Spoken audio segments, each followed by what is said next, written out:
Hey, what's up, you guys? It's Tycho here with VT.com. I'm talking to the stars of the new film, The Batman. And I have to say, you guys are Gotham's finest. I mean, you both are saving the world in this new film. So, my first question is for the both of you. Batman and Catwoman have had a complex relationship on screen in the comics. What sort of workshopping went into building up the characters' chemistry in the Batman? And how do you both hope this will resonate with audiences when they watch the film? Let's start with you, Zoe. I hope that people relate to the humanity of these characters. And I think, the most interesting relationships are often very complex and have multiple layers to it. And I think, we haven't quite seen these characters be so emotionally invested in each other before. So that's, a really fun ride, I hope, for the audience to go on.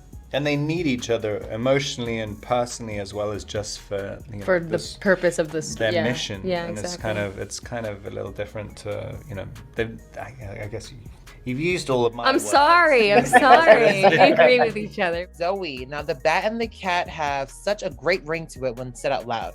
What work went into training for the role, and did the character's growth in the screenplay inform or help in any way for when you began filming The Batman?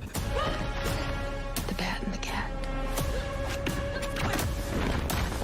It's got a nice ring. Well, we trained for 3 months together. The first scene that we shot was the fight that we have together. So that was a really intense and interesting way to, enter the world and to get to know each other as scene partners. And it was actually really cool to have to kind of inform, our relationship, physically without words. Catwoman has been played by many phenomenal leading actresses in the past. What elements do you think you brought to Catwoman that audiences will see as being different? Meeting Selena when we do in the story, she doesn't even become Catwoman really in this film. I think it's kind of the beginnings of that. And so I was really excited to explore her history and her humanity.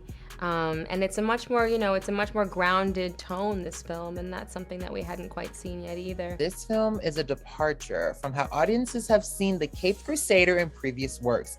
How did accepting the role impact your own development as an actor? And how did the iconic detective's history help to push you to delve deeper into the role? I mean, I always like it when there's pressure from a part that gets kind of it's more exciting. Like when you think, when it's coming out, it feels like you're like stepping into the ring a little bit. Like it kind of gets your heart pumping. Yeah, and the history of it can be quite overwhelming, especially with Batman. It's like, the amount of graphic novels I got was kind of insane. And then I remember I ordered them all at the same time, basically after I got the part. There's just one anthology, which is just the Golden Age and it was like 1943 to like 1947, and that was about 2,000 pages long. And that's like, right. Oh wow, that's the first 3 years of it. And so you kind of, but I ended up reading a ton, and you kind of, it's kind of amazing how many times you can see it reinterpreted on like kind of all over. There's a huge spectrum of ways to interpret Batman and how to play it and how people have written it. A ton of stuff out of the graphic novels. Yeah. Robert, the stakes are very high in the Batman, and with such impressive enemies such as the Riddler and the Penguin, one must ask, who else would you, as the world's greatest detective, like to face off with in future cases/films? I mean, we were talking to Matt about Mr. Freeze. Like, Mr. Freeze would always be fun. And I really like Clayface.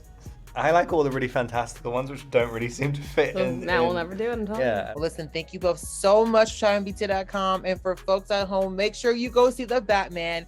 It is good. It is worth every minute, and you don't want to miss it. Thank you both so much.